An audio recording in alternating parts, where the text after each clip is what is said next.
You guys know I don't have time for some 10-step skincare routine. I'm a mum of 4. I need one thing that works. That's why I've been reaching for the Antipodes Ceramide Souffle. It's this whipped, lightweight day cream that makes my skin feel calm and hydrated without being all heavy and greasy. And the best bit, it's completely natural. So instead of slapping on some synthetic junk like a lot of those cult barrier creams, you're getting plant-powered ingredients that actually do something for your skin. Ceramides, hyaluronic acid, peptides, the good stuff. So if your skin's feeling stressed or you just want something simple that works, give it a go. Head to antipodesnature.com and use Danny20 for 20% off.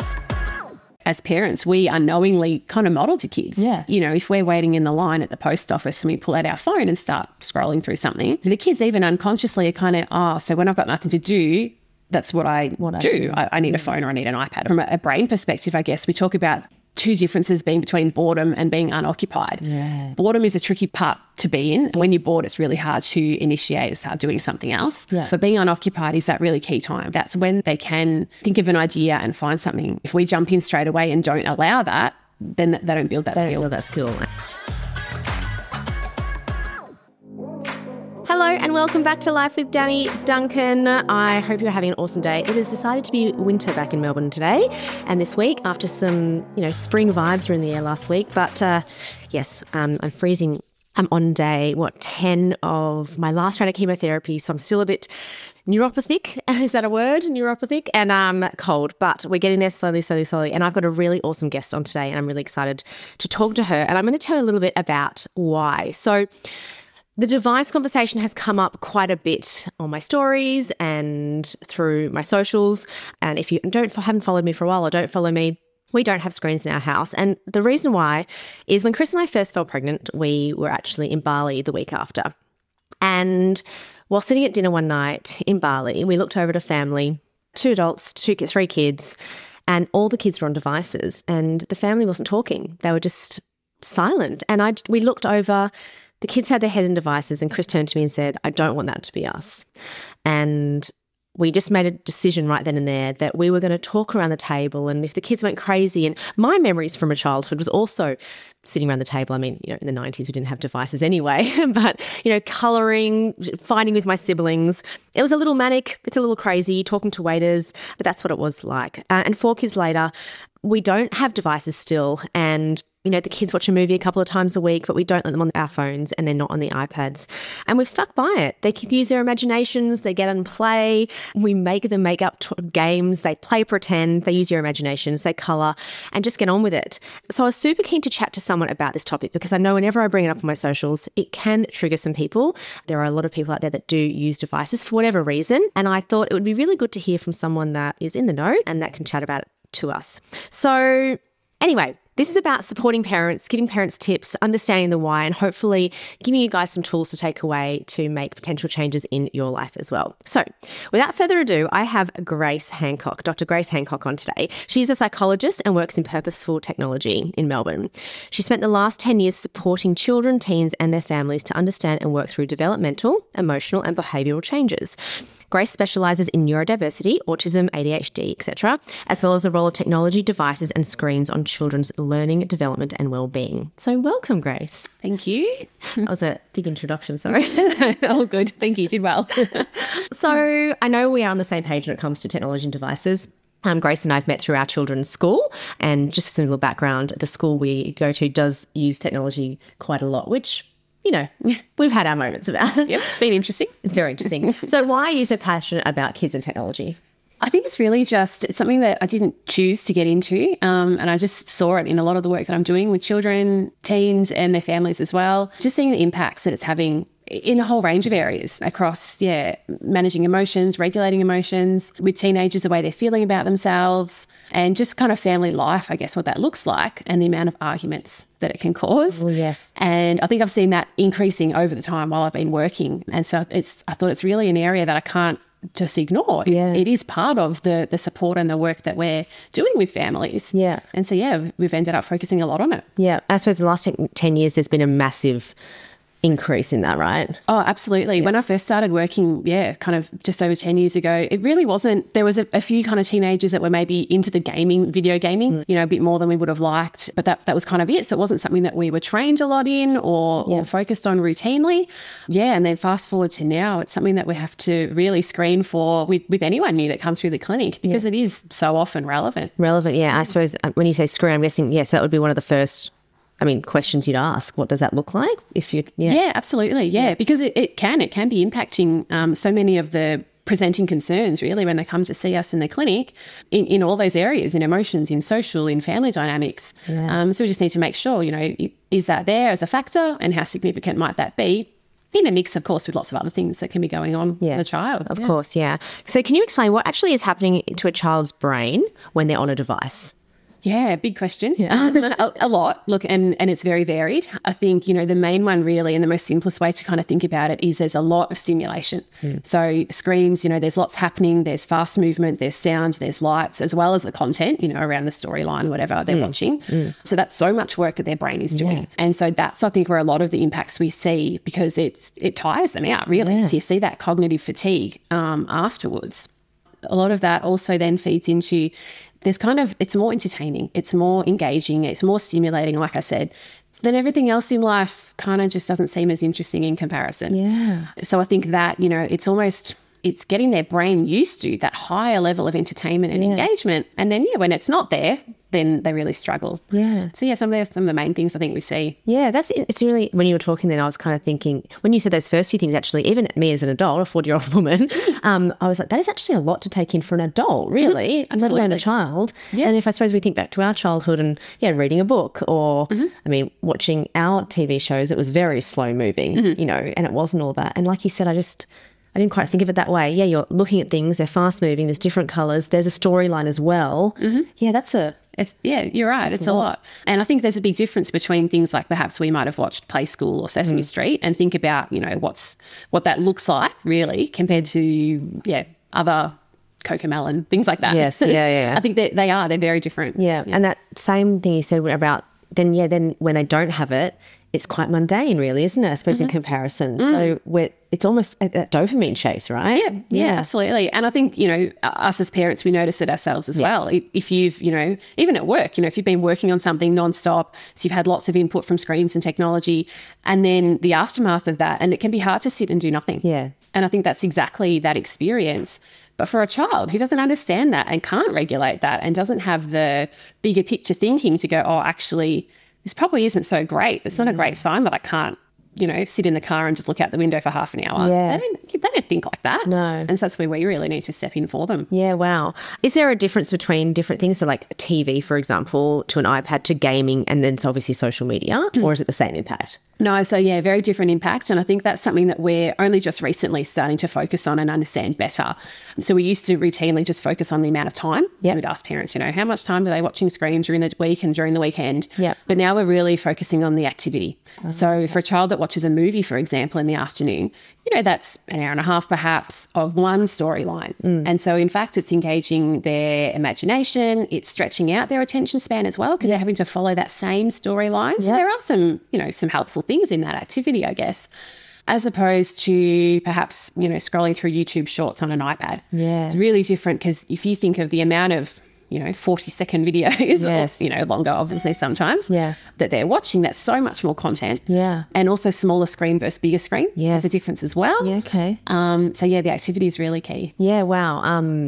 You've made me feel better about the fact that my kids just watch movies. Because, as I think I said to you earlier, we watch it. Yeah, the twins can watch a movie of a Friday afternoon. And it's funny you say that, because when Harper first watched movies when she was a bit younger, so she's 7 now, when she was younger, we used to try and get her to tell us back, like what happened in the movie. Yes, good. Because just to make sure she wasn't just staring as well. Yes. Does that happen a lot?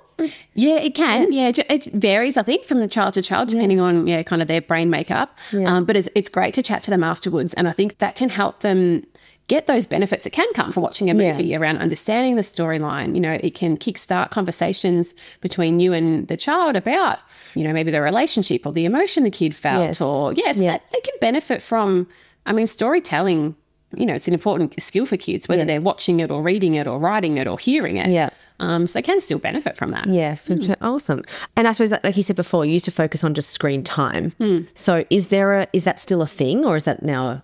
Yeah, no, I think it's still there as a good guideline and starting point. You know, there's Australia puts out guidelines which are pretty consistent with the international ones as well. Yeah. Which is kind of, you know, no screen time basically for 0 to 2, 1 hour a day from 2 to 4, and then up to 2 hours a day for over that. Yeah.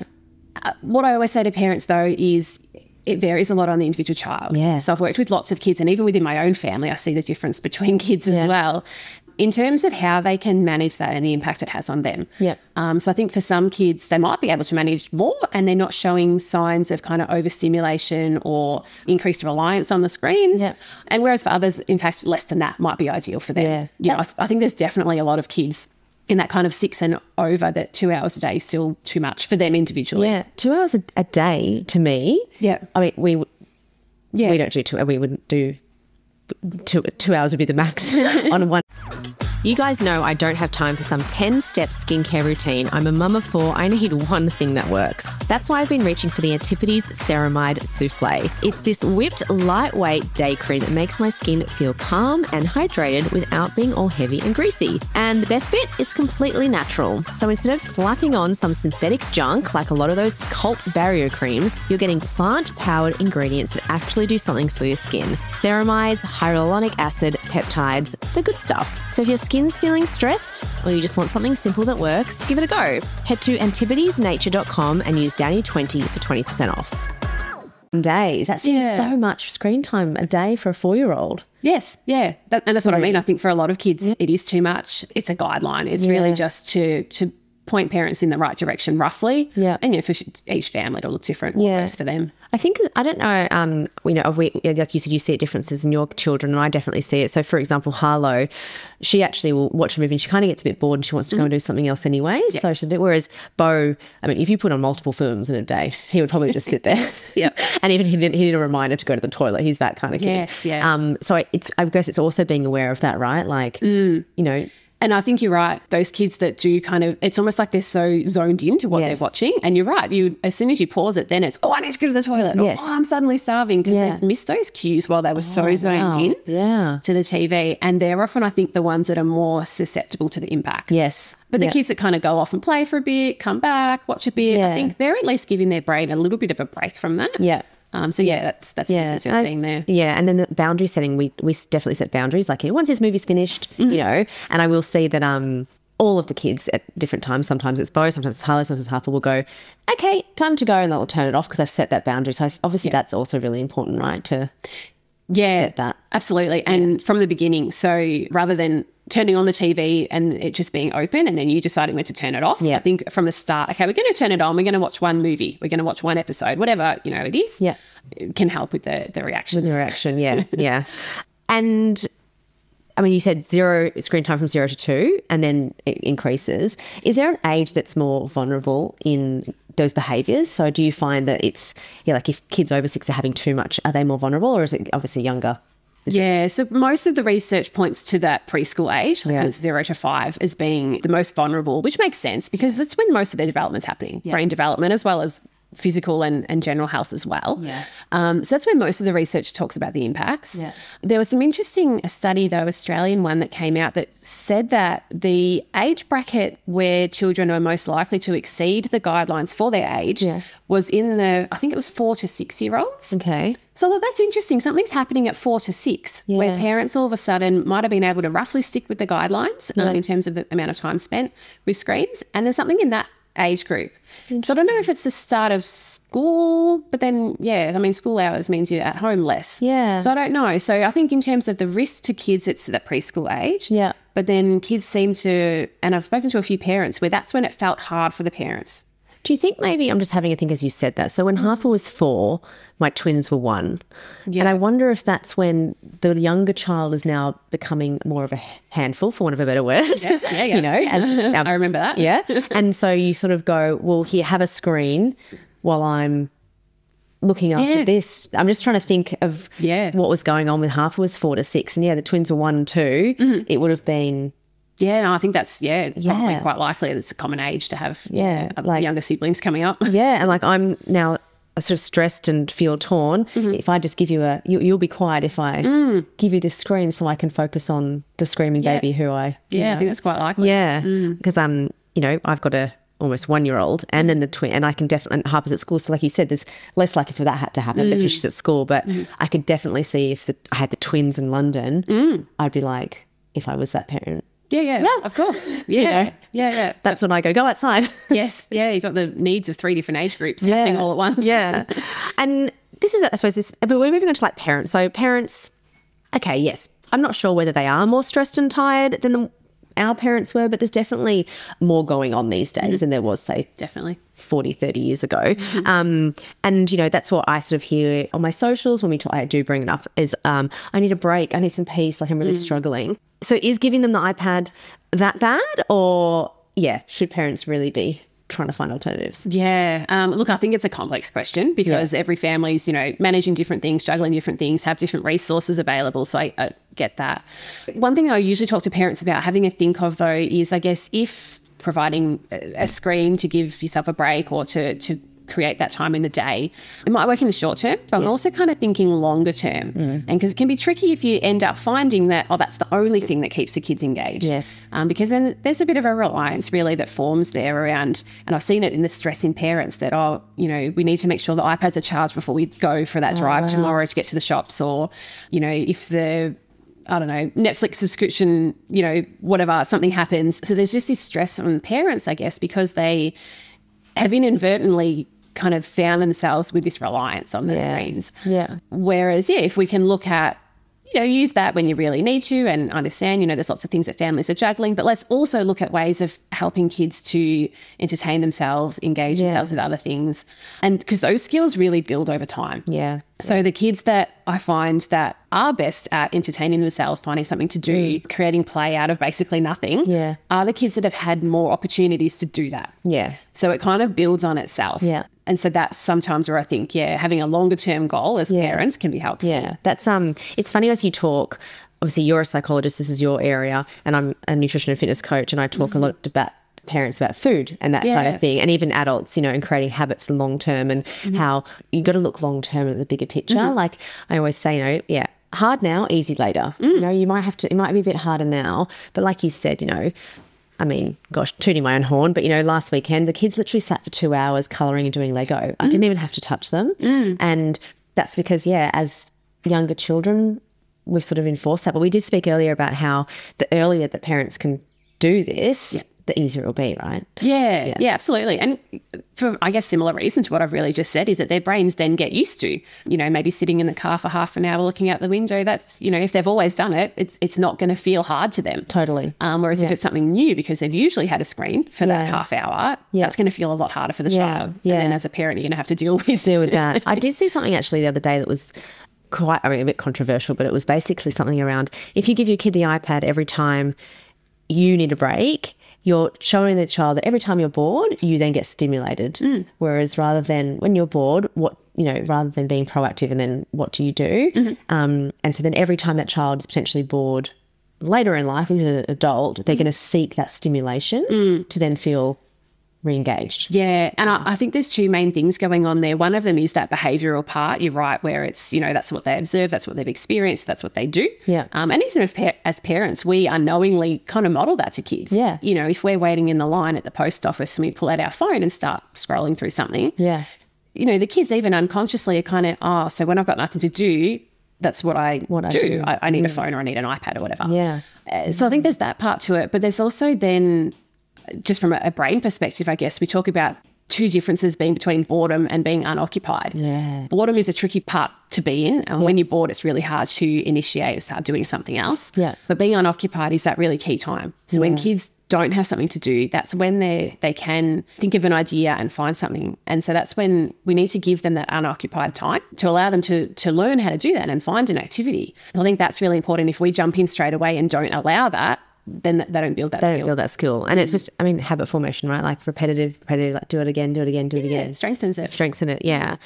What can parents do when they say, don't agree with this? So say you've got one parent that's like, I just need to give them the iPad because, I'm stressed, and the other parent's trying, like, do you have Any tips for parents in that space? Yeah, look, that's tricky, I think. And a lot of it's, I mean, ideally you'd be on the same page, you know, with anything really, consistency for kids, it makes more sense to them. Yeah. I think it's harder. It depends really on what each parent can manage in the moment. Maybe it's about one parent helping out the other parent to help, you know, together kind of address that. And just having some discussions when the kids are, you know, in bed at night to try to maybe get a little bit on the same page or to just make a plan and clarify that. But it is really tricky. It's really tricky. I work a lot with like neurodiversity and things like that as well. And there's obviously so much talk around ADHD in kids and even adults lately as well. Yes. Do you feel like using a device is impacting that, or is it contributing to the behaviour we're seeing? I think it's a bit of a kind of goes both ways type of thing. So I think that there is some really clear research that shows, you know, excessive screen use. So we're not talking about little bits here, but, you know, using it quite a lot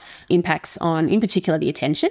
There's a little bit of research around hyperactivity that, as part of ADHD, but it's mainly the attention part. Yeah. But also what we're recognising is those kids that were born with that vulnerability, that you know, because there are really strong genetic links with ADHD. So they were always going to have ADHD. Yeah. But those kids in particular are very vulnerable to the impacts of screens. Their brain is already seeking that. They've got like a chronically low level of dopamine in their brain. Okay. And so they're already always looking for that extra stimulation. So of course they're going to be at prime risk really for then that overuse because they're seeking that. And then does that then contribute to the behaviours being worse? Like, can that make the behaviours worse? It can. And I guess really because, you know, the way that they're getting that extra stimulation that their brain is needing is through screens. And so it kind of comes back to what we were talking before about that reliance then. Yeah. And so then when the screens aren't available and then my brain feels so yuck because it doesn't have the dopamine that it needs. Yeah. And I don't know how else to get it. Right. So it kind of feeds back to what we were saying before. Yeah. And then taking away the neurodiverse aspect. So for children that potentially aren't neurodiverse, but then showing behaviours that could be consistent with neurodiverse, so ADHD or anything, is that what you're seeing as well? Because I know a lot of people, you know, say, oh my God, I think my kid's ADHD. But I mean, you said, you know, you ask that question when you see, is it like, well, actually it's we're actually, because of screens potentially, not from my perspective, food as well. Is that what you're seeing? So mimicking behaviours of it? Definitely. Yeah. So we always check and ask families about what screen use looks like for them or for the child or for the teen, because I think, you know, any psychological assessment, we need to be looking at lifestyle factors as well. It's not always something, you know, a difference in the brain that's going on. Yeah. And so it could be either of those that I said. It could be the screens that are creating some challenges with attention, or it could be that they do have some vulnerability and the screens are actually making that harder for them. Worse. Yeah. Okay.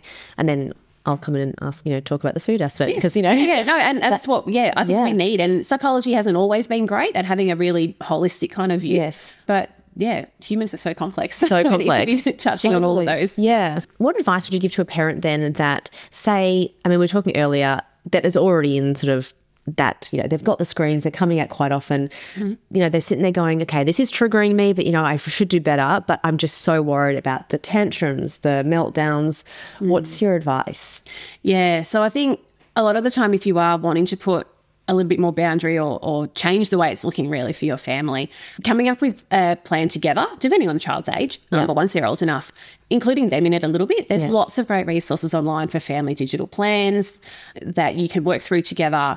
And, you know, including a little bit of education. There's some really great books for kids as well that talk about in really kid-friendly language. It's all comic strip style, like the Dogman books. To just introduce them to the basics around this is why actually we're going to start to look at our, you know, screen time in our family. Come up with a plan. And then I think it's really about it being consistent and routined. So we need to make sure that we're sticking to the plan. And that's the tricky part for parents, I think. You know, when it's at the end of the day and you're tired, but kids, you know, that consistency. And you'll notice that the arguments will amp up when they know there's some flexibility here. And so if you can really stick to know that, that's the plan. Look, it's up on the fridge. That's what we were going to do. That's a good starting point. And I think, you know, again, consistent with my messaging anyway is, consistency, and over time, like, it might be hard to start with, right? But just consistency will help. But also making small changes rather than like one big change. Like, we're taking away the iPad. I can imagine that would cause some issues. So just baby steps. Yeah, absolutely. And then, you know, if the kids are old enough as well, having a chat to them about, you know, we made this little change 2 weeks ago. How are we feeling? How's your body feeling? How's your brain feeling? If they're old enough to engage in that, I think is a really good approach. Yeah, perfect. What do you think about, so I know we have talked about our school a little bit, but schools moving towards cell phones, social media bans and things like that. What are your thoughts around? Yeah. So the phones in schools is a big problem. I think Australia's done a really great job, in particular all the public schools a couple of years ago said no more phones. Yeah. Most of the schools have a phone in locker kind of policy, so it's just not to be seen. Yeah. As to how well that's policed or enforced, varies from school to school. Some schools seem to be managing it really well and not really seeing the phones. Others, the students will say, but we use it in the toilets and during our breaks. And schools that you still have to pay at the canteen from the app on your phone, things like that, which just make it really difficult. That would make it very difficult. Conflicting. Yeah. But there's lots of, in other countries where they haven't had that really clear blanket rule like in the public schools here, they're still advocating for that. And there's been some really clear research just in the last couple of weeks from schools that have taken phones out and have now had that in place long enough to now measure the benefits. And in particular, academically, the scores are all increasing. Wow, interesting. Really clear. That's and what about so the mental health side for teenagers as well? You know, we've seen an increase obviously in mental health issues amongst our teenagers. Now we're looking at obviously the ban of social media for under 16-year-olds here in Australia. What impact are you seeing of social media use and like screen use, I suppose, in our teens? Yeah, so you're right. It's more around, I guess, the social media part. And that's, because they're comparing themselves to others. It's that constant accessibility and constant engagement in the social world. Like when we were at school, of course there was still bullying and teasing and unfortunately, all of that and all your friendship dynamics. But then you went home and you had a good, 16 whatever hours of break from that. To refresh, to re-energise and face it again. Teenagers don't get that now. It just comes home with them. And it intensifies, in fact, because it's often... people are more confident to say and do things online than they are in person. So, impacts of social media is huge, and particularly on, anxiety, depression, and that snowballs into quite dangerous areas too. Oh, gosh, it's really scary. As a mum of 4, it's just I worry about the future of our kids and social media. Chris and I keep saying we're going to move to the country and ban all adult technology until they're like 18. Even 16 for me, I don't know how you feel. It's a bit off topic, but, I have a big presence online and I get trolls, right? And even as a 40-year-old, sometimes they hurt. And I have to be really, and over the last few years, I've really built up a big resilience and grit to just block and delete and ignore. I can't imagine being 12, 13, 14, 15. And this is the thing, when I say even 16, 17, 18, I can't imagine seeing those things. I definitely wouldn't have the resilience I have now to go, actually, you know what? It's okay. So even 16 for me in my brain is a bit... And I think it's interesting, some people will say, but if they've always been exposed to that, so they in a way, they have to create that resilience when they're younger. From when they're younger, you and I didn't have to do that. No. So, to us, it might seem foreign. Having said that, if that were the case, we wouldn't be seeing the huge impacts on mental health. So it's almost like in theory, I get what you're saying, but I'm just not seeing it happen. I'm not seeing, totally. So what can parents do? So I know we talked about earlier, obviously, I would say this, if I had one thing for parents around this space is don't start. So don't give us a screen to start with. But if parents are listening and they're like, okay, we use screens, we want to what's something they can do tonight? Test it out. Have a break for the night. See what comes. And I guess, I always talk to parents about you can't just take the screen away, particularly for kids that are used to it a lot, and give nothing in replacement of that. So you need to offer something else. So maybe we don't watch the TV tonight. Maybe let's play Uno. Something like that. And in most cases, kids will be fine with that. Totally. And especially, you don't say, would you like to not watch TV other than, this is what we're doing tonight. Yay. And just go with it. And I think just experiment and see. I love that. And I think that's really important to make sure you have other things ready to go. Other games. Yep, absolutely. Yeah, amazing. Thank you so much. Do you want to tell everyone how they can work with you, where they can find you? So I've got the website. I'm sure you'll put all the links in there. Website to my clinical practice. And we've also started, which we're really excited about a website called Building Brains, and that's focused on summarising supports that are available for families in Australia, focusing on Australian research, linking with different communities and supports as well. So a lot of what we talked about today, to become a real kind of support hub for parents there as well. Perfect. I will share that on my socials as well because that's awesome. Thank you so much, Grace. Perfect. Thank you. All right, you're welcome.